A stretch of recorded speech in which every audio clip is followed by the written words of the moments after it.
Dating from the late 19th century, this softly carved marble figurine conjures up the romance of the simple country life, a favourite piece of nostalgia for Victorians who had come through the Industrial Revolution. But with 2 broken legs and a missing hand, this figure has had a far from idyllic life herself. In the sculptor's studio, Nick Elphick is facing the daunting task of resurrecting Dru's damaged 19th century marble figurine.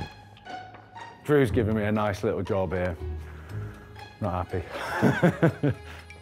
When fully restored, it could be worth £800, but Nick's first challenge is to literally get the piece back onto its feet. For me, this is the most important bit, to have it standing.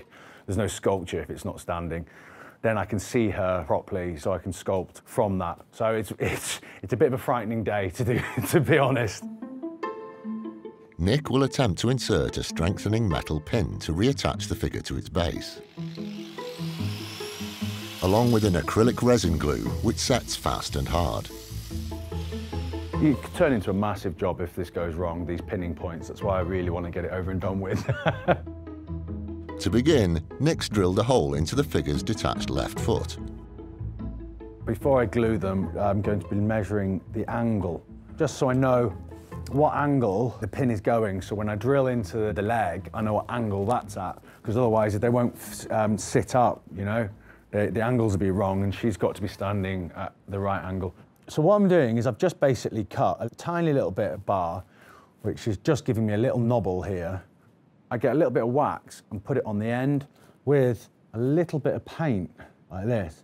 And obviously I've drawn the lines for the angle and the connection points. And what I'm going to do then is I'm just basically going to match it up to where the lines that I've drawn already on. So we've got the angle and the points of where the lines go, which is around about there.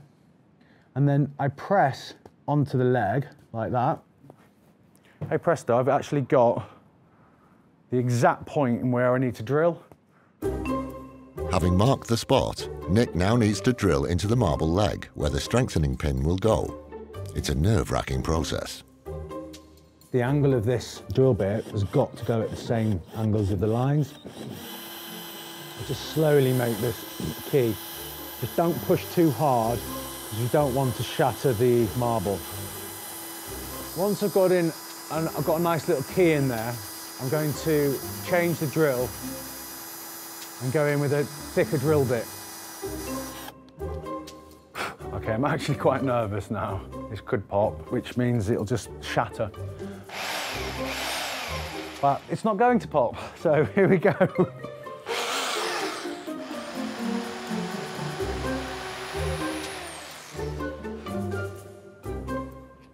Okay, let's see how it sits up.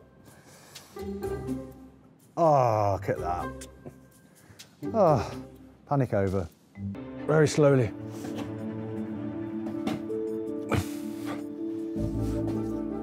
So Tom, if you just let go of her, see if she stands. Yay!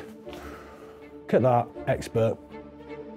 With the figurine back on her feet, perhaps after years of lying broken, Nick isn't taking any chances. I'm basically strengthening, bulking out with this general purpose resin and marble dust to strengthen the back here, pad it out, and give it some bulk. So she stands with some strength. Reinforced with metal pins and marble-based concrete, this statue is now more stable than it's ever been, and Nick can finally do what he does best, sculpture. So I've drilled a hole, and I'm going to use the same drill bit that I drilled the hole with to use as a pin to sculpt around. I find that they're quite useful because they have grip. The first stage of replacing the hand is to sculpt a dummy version out of a meltable modelling clay. So I've softened it up with the heat gun. I'm now just going to place it over quite quickly. Now she's standing, it's good just to sort of throw it on, step back, and you know, assess the angle in which she's going to go. Also, I want to, you know, get the same proportions as the other side. Having created the basic shape, Nick now uses white spirit to refine the detail and add an aged effect. So I'm basically just sort of sculpting, you know, I'm almost painting the edges and sort of bringing the wrist out with the paintbrush and then just putting a few knuckles in, you know, over-exaggerating the knuckles a little bit. And then I'm almost using the alcohol and a brush like the rain, you know, what the rain would do, washing the detail down so it sort of melts to copy the other side. Nice melted, soft finish.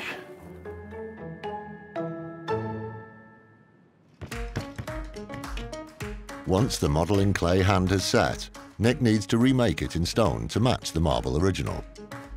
There we go. He's constructing a mould by pouring liquid silicone over the model. It's good to pour from a height because it hits it with pressure then, it goes into every nook and cranny. Once the silicone is set, it contains a perfect hand-shaped indentation, which Nick can now use to shape the final hand. Right, so it's come out perfectly. A nice mould of the hand. I'm now going to do a mix-up of marble dust and resin to make a sort of false stone, and then I'm going to press them both together and hopefully end up with a nice cast hand to go on here. The resin Nick's using is a very strong adhesive, which will in effect glue the particles of marble dust together. It's first mixed with some white dye, so the final product will match the colour of the marble figurine. You've got to really give this a good mix properly, thoroughly all the way through. Now I've mixed this, I'm now going to add the actual marble dust, which is the crucial bit, getting that consistency right. The more marble you've got, the more accurate to the stone it'll be when you polish it. But you also have to have enough glue in there to keep it together, bonded. It's a little bit of sort of playing around with it. And obviously with this one, I've got to also push it into the cast with no air bubbles, so it can't be too thick. It almost acts like a dough, so I'll actually push it in with my fingers and get it really into the nook and crannies. This is about right now. Now I'm going to clean the surface off so I can press the two parts together. So I've just put the two pieces together and then I've put a weight on top so they've got a nice connection. And hopefully, fingers crossed, we've got about 20 minutes to wait. We're able to pop this out and see whether it's ready to go. Just going to open her up now and have a look what's inside.